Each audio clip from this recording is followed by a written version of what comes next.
മാസങ്ങളിലാണ് പാടങ്ങളൊക്കെ പറ്റും, കൃഷി തുടങ്ങും. എല്ലാ സമയത്ത് കരപ്പാടങ്ങളിൽ നെൽകൃഷി. അതാണ് ഇവിടെ കഞ്ഞിക്കുഴി മോഡൽ. അതായിരുന്നു അപ്പൊ ആ സമയത്തൊക്കെ നെല്ലാണ്ട് കൂടുതൽ പ്രൊഡക്ഷൻ ഉണ്ടാകുന്ന സമയത്ത് പഞ്ചായത്തിനെ സംഭരിച്ച് ഒരു മോഡൽ ഇവിടെ തന്നെ ഉണ്ടായത്. അതൊക്കെ കേരളത്തിന്റെ വ്യത്യസ്തമായ മോഡൽ. അന്ന് ഇന്നൊക്കെ ഒരുപാട് വ്യത്യസ്തങ്ങളായ മോഡലുകളാണ് കഞ്ഞിക്കുഴി പഞ്ചായത്ത് നടപ്പായിക്കൊണ്ടിരിക്കുന്നത്.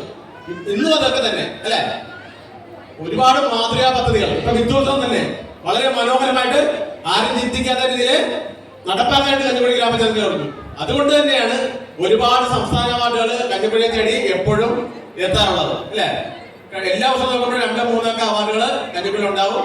അപ്പൊ മറ്റുള്ള ജില്ലയിലേക്ക് വെച്ച് നോക്കുമ്പോൾ നമുക്ക് എല്ലാ സീസണിലും കൃഷി ചെയ്യാനുള്ള സാധ്യതയുള്ള ഒരു സ്ഥലമാണ് നമ്മുടെ ചേർത്തല പ്രദേശം.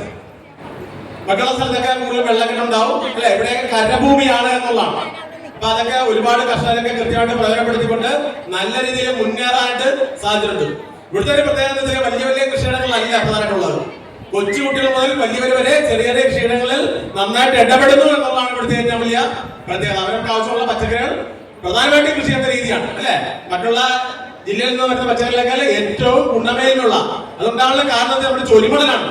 വളക്കൂർ കുറഞ്ഞ മണ്ണിലെ കൂടുതൽ ഓർഗാനിക് വളങ്ങളൊക്കെ ഇട്ട് കൊടുത്തുകൊണ്ട് തന്നെ നല്ല ക്വാളിറ്റിയുള്ള ചീര ഉൾപ്പെടെയുള്ള എല്ലാവിധ വിളകളും നന്നായിട്ട് ഉണ്ടാവുക അല്ലെ. ഇച്ചിരി എഫർട്ട് എടുക്കാവുന്ന മാത്രം അല്ലെ. തെങ്ങിൻകാളിനായാലും നല്ല ചീരക്കായാലും ഒക്കെ എല്ലായിടത്തേക്കാളും വില കിട്ടുന്ന ഒരു സ്ഥലമാണ് കഞ്ഞിക്കുഴി അല്ലെ. ഇപ്പൊ നാഷണൽ ഹൈവേ നേരത്തൊക്കെ ഒരുപാട് മാർക്കറ്റിംഗ് സംവിധാനങ്ങൾ ഉള്ളത് കൊണ്ടാണ് നമുക്ക് ഇന്നൊക്കെ ഈ വിലകൾ കിട്ടി പോകുന്നത്.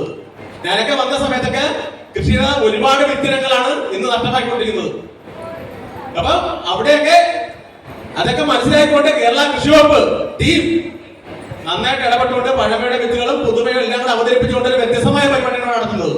ഇപ്പൊ ഇന്ന് നാളെയൊക്കെ നടക്കുന്ന പരിപാടികൾ എല്ലാവരും മനോഹരമായിട്ട് പങ്കെടുത്തുകൊണ്ട് ഈ പരിപാടി ഗംഭീരമാക്കണം എന്ന് മാത്രം പറഞ്ഞുകൊണ്ട് നിർത്തുന്നു. മുഖ്യ പ്രഭാഷണം നടത്തുകൊണ്ടുണ്ട് സാനുമോൻ സംസ്ഥാന അവാർഡ് ജേതാവിനെ വെച്ചിടിച്ചോളൂ.